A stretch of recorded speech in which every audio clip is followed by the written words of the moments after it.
उच्चतम न्यायालय सहारा समूह की उस याचिका को सुनने के लिए सहमत हो गया है जिसमें सहारा प्रमुख सुब्रतो रॉय को देश से बाहर जाने के लिए अदालत से अनुमति मांगी गई है।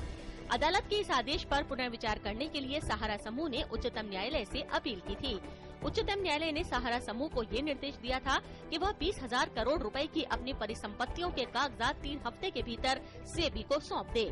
अदालत ने ये भी कहा था कि यदि समूह 3 सप्ताह के भीतर ऐसा नहीं करता है तो सुब्रतो रॉय और इसके अन्य निदेशक बिना अनुमति के देश नहीं छोड़ सकते।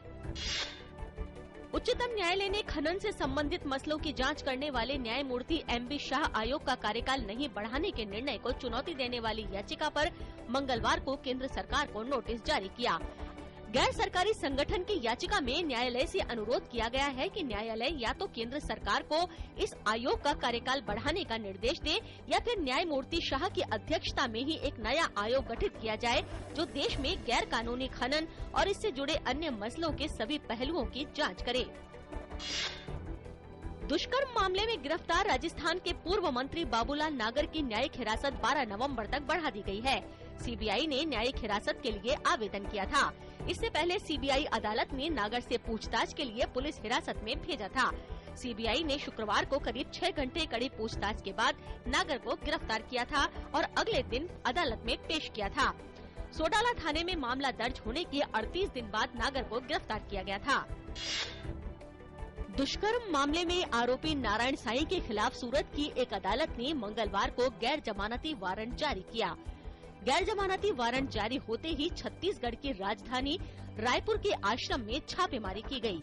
छत्तीसगढ़ पुलिस ने आश्रम में मौजूद सेवादारों से पूछताछ भी की। अदालत ने नारायण साईं के साथ साथ उसके 3 साथी हनुमान गंगा और यमुना के खिलाफ भी वारंट जारी किया है। एयर मार्शल अरूप राहा वायुसेना के अगले प्रमुख होंगे। वे air chief marshal N.A.K. Brown का स्थान लेंगे जो 31 दिसंबर को सेवानिवृत्त हो रहे हैं। 14 दिसंबर 1974 को लड़ाकू पायलट के रूप में कमीशन प्राप्त करने के बाद अपने 31 साल के सेवा काल में राहा ने वायुसेना के विभिन्न कमानों, स्टाफ और निर्देशन के पदों पर काम किया। राहा 3 वर्ष तक वायुसेना अध्यक्ष रहेंगे। आंध्र प्रदेश के पूर्व मुख्यमंत्री और तेलुगु देशम पार्टी के प्रमुख N. चंद्रबाबू नायडू ने आज राज्य के बाढ़ प्रभावित विशाखापट्टनम का दौरा किया। इस इलाके में पायलिन नामक तूफान से खासा नुकसान पहुंचा है। व्यापार करने में सहूलियत के संदर्भ में जारी विश्व बैंक की ताज़ा सूची में भारत 3 स्थान लुढ़ककर 134वें स्थान पर आ गया। सूची में सिंगापुर अव्वल है। व्यापार करने में आसानी की सूची में कुल 189 देशों को शामिल किया गया है।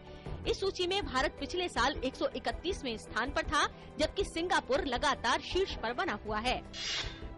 मंगलवार को बाजार में खासी रौनक देखने को मिली। सेंसेक्स 359 अंक चढ़कर 2,929 और निफ्टी 120 अंक चढ़कर 6,221 पर बंद हुआ।